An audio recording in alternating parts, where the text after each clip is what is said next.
بسم اللہ الرحمن الرحیم۔ آپ صلی اللہ علیہ وآلہ وسلم نے فرمایا کہ اللہ تعالیٰ نے مجھے جس علم و ہدایت کے ساتھ بھیجا ہے اس کی مثال زبردست بارش کی سی ہے جو زمین پر خوب برسے۔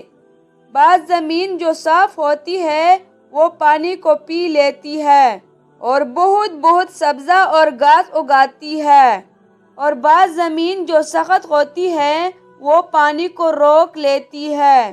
اس سے اللہ تعالیٰ لوگوں کو فائدہ پہنچاتا ہے، وہ اس سے سیراب ہوتے ہیں اور سیراب کرتے ہیں۔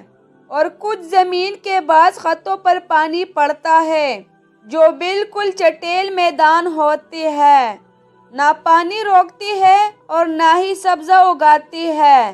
تو یہ اس شخص کی مثال ہے جو دین میں سمجھ پیدا کرے اور نفع دے اس کو وہ چیز جس کے ساتھ میں مبعوث کیا گیا ہو۔